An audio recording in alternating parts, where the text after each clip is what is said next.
What's really happening out there in gaming? Well, it's interesting. I think for the first time in basically forever, we've seen a dip in console sales this past year. And everyone is saying, okay, we need to see the Microsoft Kinect or the Sony Move or all the peripherals to the consoles to help rejuvenate this market. Actually, that's completely false. And everyone who's reporting on that, I think they've got it completely wrong. What happened 18 months ago is we had a financial crisis. We saw more bloodshed in the industry in terms of big projects getting canceled, people getting laid off. The whole global video game industry, as a result of this recession, shed, from the numbers that I've seen, roughly 15 to 20% of its workforce. Where did they all go? 18 months ago, well, they left, they went in other digital media industries. Who knows where they went? They're not making video games anymore. And as a result, what we see now here in 2010 is basically less choice for consumers. And that's why we're selling less games. I think that what is going to happen now is we're coming out of this recession.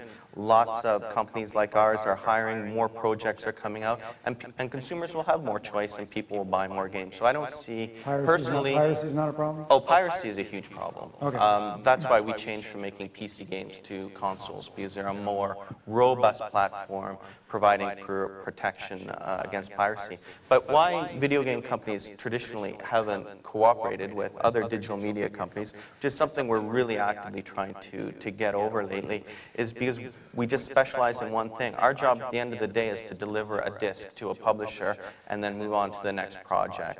And now with Xbox Live, PlayStation Network, we can take control over the distribution channels as developers, whereas that was something that was never possible for us. We needed the assistance of an Electronic Arts or a Ubisoft to help market our games, to fund the development, the millions of dollars that it costs to make the game, and to do the marketing, and to do the distribution, to actually put it on the shelves worldwide. And our games are sold throughout the world. Now we can sell our games to the global marketplace directly, and the publishing intermediary, that value has come into question. So I think we have a tremendous opportunity to start working with other companies to engage our own marketing professionals, or to take that expertise in-house and start to make our content and get a larger share of the profit or the value that we create. Okay. Chris, I just want to jump over to you. You were at Hulu, you were at NBC, you were at the start of Hulu. Right. It was an exciting time on video. Can you talk a bit about sort of what you're seeing being in the US, in New York, meeting with the Time Warners and a lot of the big companies that you deal with? How are they dealing with this cross-platform, as we talk about these quadruple plays, these triple plays, how are they dealing with the authentication and all this content moving back and forth? Sure. So a lot of the challenges that we're looking at right now is, or a main driver for a lot of the new content is high definition content that we're seeing on multiple different platforms. That's been a large success for a lot of the industry, and there's been a lot of great kind of metrics that have come out of that. Higher engagement times, higher downloads or more things sold, higher advertising rates, etc. Some of the challenges are, and it varies from different industry, from film to broadcast, etc., is finding ways to be able to bring more content. One of the challenges that we're seeing right now is that the consumers have more devices to be able to watch all this content on. There are more distribution points, i.e. the Netflixes, Hulus, etc. of the world to be able to watch this content. There is a kind of a blockage of the workflow to be able to get all the content out there. So the demand is basically set, or it's proven. The blockage is being able to get the workflow to be able to get all this great content out to those devices, Are you talking about content that has already been made and needs to be get out there, or are you talking about content that's being made now? Being made now, there's actually a fairly standard workflow, but the capacity is already there for that. It's a lot of it to be able to get the back catalogs, which is where a lot of the money is being made for a lot of the movie industries and the broadcast channels. So if you look at a standard studio, Paramount, etc., half of their revenue comes from their back catalog. DVDs are going down, their sales are going down. Blu-ray is not picking up, and so they're really looking at, or they're starting to look at, digital to be able to pick up that pace. But their workflows really aren't meant to be able to bring out that many out to out to the wide expanse of what digital is. Sabrina, I would love to bring you in on this just in terms of workflow. How are you seeing advertising agencies and the people that you deal with in terms of how the workflow is changing? What sort of workflow? The workflow from going from idea to actual content. So looking at the Old Spice, I mean, obviously they took something that worked really well on TV, essentially, and now they've moved it to the web when you might think it might move the other way. It actually was simultaneous. Oh, so, really? and that was interesting. Richard, you spoke about this earlier. I mean, what we're seeing is that they're getting the right people at the integrated communications table at the beginning and briefing them all at the same time. I mean, you don't come up to an Old Spice kind of execution like that without having the YouTube at the table, the PR agency at the table, and sometimes some creative outliers. And, and P&G works on a fashion that, like, the lead agency can be an agency, or it could be, a group that is not necessarily the obvious one. It's where the idea lies. Like, another great example is we worked on, like, the Doritos Guru campaign. I don't know if you guys are aware that it won a bunch of awards. There was over 2,000 video submissions of 30-second commercials on, like, this, this new flavor that they were going to do. So we sat at the table with Doritos, with the advertising agency, with Facebook, with the PR agency. Like, it is completely normal for you guys all to be briefing your competitors, different players, et cetera, because it's about getting the right idea, and the right idea is never one thing. It's everything layered together at the right place at the right time. Lisa, I just want to jump in terms of Random House. I mean, there's these big conglomerates sort of around the world that are, having to struggle with this moving from analog to digital, and how are you guys tackling that, and what are you sort of looking at in terms of your cross-media ideas or cross-media questions that you're asking internally to sort of work with other companies? Well, first of all, I should say that it's a lot of the time has been spent in the last year just getting the regular e-books from text into the devices so that people could actually read them, and that took a lot of effort, a lot more than most people would think it did. But I would also say, why did it take? It's just because there was no standard format. At the beginning, there were different formats for every one of the devices. Sony had a different device. It was like the early days of not even beta versus VHS. It was even crazier than that.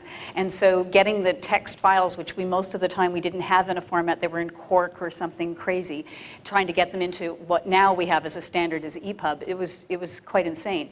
And so now we're even looking at moving to HTML5 and being able to embed video into the books, and so that these files become even more robust. So the production side of this thing cannot be underestimated. It is a highly complex system, and generally speaking, book publishers are not highly technical people. We have hired a lot more, and we have teams of people who are designated, digital in their titles, has grown in the last 2 years tremendously as well. So there's a real dedication to it, but I think what's more interesting is that the creativity that I'm seeing now, especially in the last sort of 6 months, is coming from everyone. It's coming from the publishers, it's coming from the marketing people. Every time we talk about a book or a project that we're considering signing now, everyone has it on their radar that we need to consider what this project might look like by the time it's published a year from now. What video could we produce to put into it? Would it fit on the Amazon Kindle, which will by then have video and color? And so the creativity is actually, what I find encouraging and exciting is that it's actually distributed throughout the entire company now. And this, I guess, leads to the next sort of question, is that I'm hearing from a lot of the big, a lot of the larger corporations that there are a lot more people at the table now. You would think that digital, shrinks everything, but I think, as Colleen was saying, and Richard as well too, is that there seem to be a lot more people sitting at this table to control this IP as it moves through when they get with. What would be interesting, Pete? Could you just talk about how that's happening at Blackberry or at RIM overall? Like, you're on the consumer side, so how are you bringing more people to the table? It's kind of a weird question for RIM because, being a technology company, right? So, everybody has digital in their title in some capacity. But I think working with my partners, I can look at it from that perspective. Is that absolutely? I work with the one thing it sort of brings to mind what you were talking about was we just launched a product for Fox Mobile Group, which is BitBop, and it's a fantastic service. Unfortunately, U.S. only, but it's a catch-up television service, so you can get all of the latest sort of top 40 networks in the U.S. You can get all of the current shows. You'll be able to get pay-per-view movies. It adds an incredible layer of complexity to these companies to be able to capture all of this. What Lisa was just saying about the capturing all of the information, doing the transcoding encoding piece that Akamai is doing, getting the metadata. So it does mean that there's a lot of layers internally at these companies that are required. But as I sort of my sort of opening remarks was that there's also a great need for a great deal of outsourcing as well. And so it's usually some combination of that. And so I think that when I work with these groups is that I tend to find that on the media side of things, and I'm dealing more with sort of business development, and there's some technical people, but as soon as it gets I don't want to be disparaging, but as soon as it gets a little complicated, they'll turn to an Akamai, or they'll to get that piece done, or they'll go somewhere else. And so there's a lot. You're saying they're not sort of working on it themselves; they're just outsourcing a lot of this. For the most part, and I think that it really depends on the scale of the operation. Chris, is that true? Right? So. It depends on the size of the company. So for instance, like an NBC, they have a complete digital team that actually works with a lot of our digital teams as well. Right. And they're very, very fluent in what they want to do, et cetera. On some of the other, even large scale ones, like some of the movie studios who aren't as advanced, they will come to us and actually present a problem and say, we want to do this. How can you help us be able to put together a whole thing? All we want to do is be able to create, produce, and market movies. Are people still stumbling around? Are there people that understand what's going on? Who really, well, you don't have to say who, I guess. Yeah, I mean, I'm sorry. We do have a business to run. We've been doing this for a long time now, right? Right. It's like 5 or 6 years talking about cross-media. I mean, when I was at Endemol in 2004, we were talking about it. So now the question is that, are there people that you see that are actually getting this right? They're actually making money from this, or are we still 2 or 3 years away and people should just chill for a bit? Well, I mean, it all depends on the industry. So it's all driven by money, for instance. And a lot of them it's all based on a pressure inflection point. So for instance, for Hulu, one of the things that they were really feeling is that a lot of their content, specifically a lot of The Simpsons and a lot of SNL, et cetera, was up on YouTube. And they saw kind of the wave coming and saying, hey, you know what? People are going to want to watch this content on all different types of platforms. We're not going to be able to force them to sit down at 8 o'clock on Wednesday and be able to watch it whenever they want to. And so they solicited all the other the other broadcast companies, and Fox and them actually got together and started to launch Hulu. They had a revenue plan, but they were under no auspices that it was going to be profitable anytime soon. They knew they had to get out ahead of that. And so it was that type of pressure and that type of thing that actually forced them to do that. Same thing with the movie studios.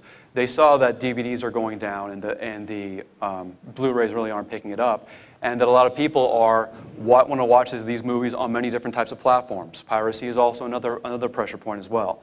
That's forcing them more over to this point to be able to go more digital. Nice. So it's not only revenue streams, but it's also kind of distribution pressure that actually pushes these companies to do this. Sabrina, you have a... Yeah, can I just add to that? Sorry, I think I've lost my mic. Okay. I think it's just also you have to be fluent across media. I mean, you have to make choices in your career to learn that personally. Well, how do people do that? Like, what have you done to make yourself, because you're pretty digital, obviously you moved from Procter & Gamble to Google, so what are people sitting out there now? What do they need to do in the next 3 or 4 months to get up to speed to do this? So I made a conscious choice to work in jobs that would fill knowledge gaps. So I started out doing a lot in TV, then I evolved to integrated communications before digital existed. And then there was a point where, I had a great choice at P&G, and I looked around and I thought, they don't get digital. Digital's the future. And I went to Ask Jeeves. That wasn't the best choice at the time, but it did. And that's where I learned my digital. And then I just evolved from there and went back on the client side and then ended up back at Google. But I've been making choices all along, thinking, where's the next thing? And the next thing for me is mobile. To be honest with you, my mobile literacy is definitely not as good as Pete's here. I need to kind of swat up in that. So the great thing about what happens now is there are so many resources out there. You can go to YouTube and you can learn how to play the guitar. You can become a completely digitally savvy person by just investing your personal time. And that's a lot of my job working with agencies, is getting them to invest. And what really it surprises me on agency and client sides, people are scared. They're scared of what they don't know, but the point is just get over it. Get over it, you know, talk to somebody, go look at some videos and try it. Like, there's no failure. Start an AdWords account, post a video to YouTube. I had a CEO of an agency tell me last night that she's posting videos to YouTube with her son about airplanes, and it's the first time she's done it, and she was so excited about it. Become a user and just fill your knowledge gap.